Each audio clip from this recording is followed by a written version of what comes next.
రైతుల ఐక్యత జై కిసాన్ జై జవాన్ జై కిసాన్ జై జవాన్ జై కిసాన్ ఇదేమి రాజ్యం ఇదేమి రాజ్యం దొంగల రాజ్యం దోపిడీ రాజ్యం ఇదేమి రాజ్యం ఇదేమి రాజ్యం వెంటనే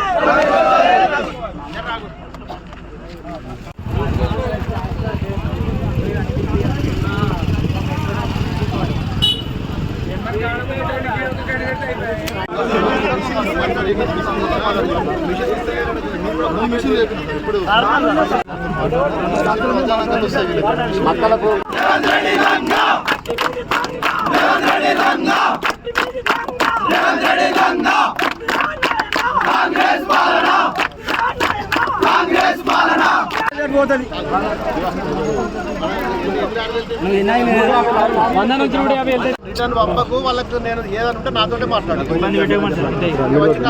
మిల్లర్లకు ఫోన్ చేసి చెప్తుంది జల్లడలేంది మీరు తీసుకోవద్దు.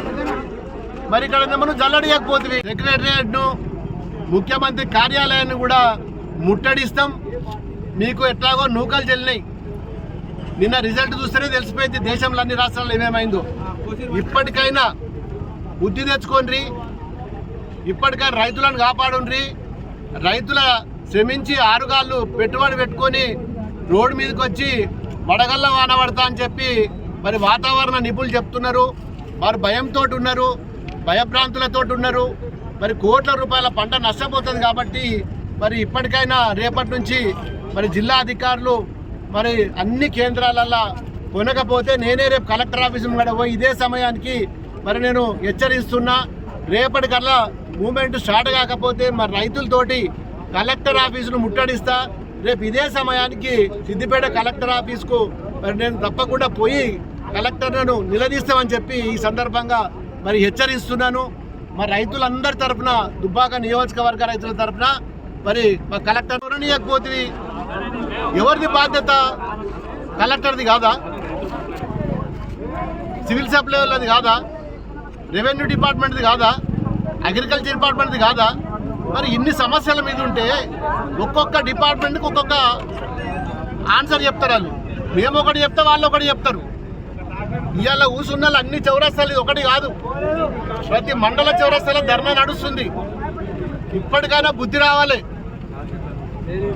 మరి మా కలెక్టర్ అమ్మ మరి ఆమె ఒక అధికారి, కింది నుంచి పైకి వచ్చిన అధికారి. ఆమెకు అన్నీ తెలుసు. కింది లెవెల్లో అధికారిగా పనిచేసింది. తర్వాత స్టెప్ బై స్టెప్ ఇలా కలెక్టర్ అయింది. మరి కింది స్థాయిలో అధికారులు ఎవరి డ్యూటీ వాళ్ళు చేసుకోవాలని చెప్పి కనీసము మరి వాళ్ళతోటి కోఆర్డినేషన్ మీటింగ్ కూడా పిలుచుకొని ఈ రోజు వరకు కూడా మరి గోడాంస్లో లారీలు కానీ గోడాంస్లో కానీ కొనుగోలు కేంద్రాలకు సంబంధించిన మరి ఏ గ్రామంలో కూడా ఇంకా మూమెంట్ స్టార్ట్ కాలేదు. ఇది వాస్తవం. నేను చెప్పేది రాజకీయం చేస్తలేను నేను. ఇలా ఉన్న వాళ్ళందరూ కాంగ్రెస్ వాళ్ళే ఉన్నారు. ఇట్లా 90% కాంగ్రెస్ వాళ్ళు ఉన్నారు. మేము రైతుల గురించి మాట్లాడుతున్నాం, రాజకీయాల గురించి మాట్లాడతలేం. రైతే ఎవరికైనా కానీ మరి ఈరోజు ఇంత పెద్ద ఎత్తున పంటలు పండితే మరి కనీసం మరి ఏ విధంగా కొనాలి, ఎట్లా కొనాలి, మరి దారి చూపించవలసి